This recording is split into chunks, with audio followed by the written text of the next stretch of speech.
ሰላም ውድ የቻናል ቤተሰቦች እንዴት ናችሁ?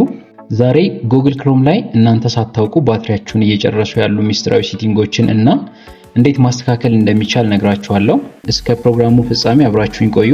የመጀመሪያው ማስተካከል ያለብን ጉግል አካውንት ሲንክ ይባላል። በመጀመሪያ ጉግል አፕሊኬሽን እንከፍታለን። በመቀጠልም ጫፍ ላይ ያለውን 3 ነጥብ ነክተን ወደ ጉግል ሴቲንግ እንገባለን። በመቀጠል ከላይ የኛን ጉግል አካውንት ስማችንን ነክተን እንገባለን። በመቀጠል እነዚህ ዝርዝሮች ይመጡልናል። እሺ አሁን እነዚህ ከ1 እስከ 7 ድረስ የተዘረዘሩት ምን አገልግሎት አላቸው የሚለውን እናያለን። የመጀመሪያው ሂስትሪ ኤንድ ታብ የሚለው ነው። ይህም አገልግሎቱ ክሮም ላይ በየደቂቃው ሰርች ያደረግነውን መረጃ ጉግል ሰርቨሩ ላይ ለመጫን ስለሚሞክር ባትሪ ይጨርስብናል። ስለዚህ ኦፍ ማድረግ ይኖርብናል። ሁለተኛው ቡክማርክስ የሚለው ነው።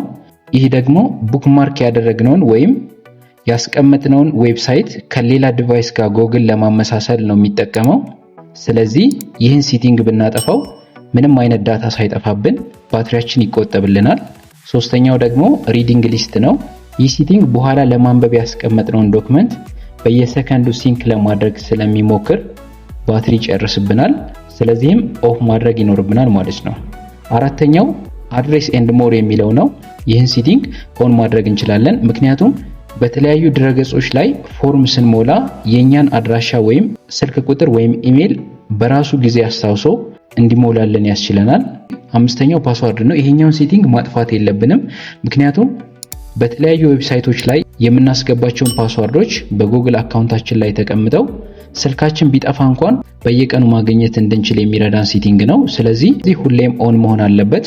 ስድስተኛው ፔመንት ሜትድስ ኤንድ አዘር ኢንፎ የሚለው ነው። ይህን ሴቲንግ ማጥፋት ይኖርብናል። የዚህኛው ጥቅም የባንክ ቁጥር መረጃችንን ክሮም ላይ አስቀምጠን ከሆነ ክሮም ሁልጊዜ ከበስተጀርባ የኛን መረጃ ትክክለኛነት ለማመሳከር በሚሰራው ስራ ባትሪያችንን ይጨርስብናል።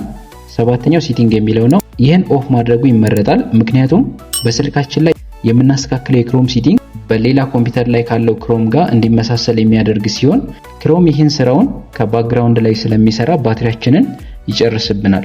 ስለዚህም ሴቲንግ የሚለውን ኦፍ ማድረጉ የተሻለ ነው ማለት ነው። እሺ ቤተሰቦች ለዛሬ ይዤላችሁ የነበረው መረጃ ይህን ይመስል ነበር። ቪዲዮውን ጠቃሚ ሆኖ ካገኛችሁት ላይክ፣ ሼር እንዲሁም ሰብስክራይብ ማድረጋችሁን አትርሱ። በቀጣይ አሪፍ የቴክኖሎጂ መረጃ እስክንገናኝ ሰላም ሁኑ።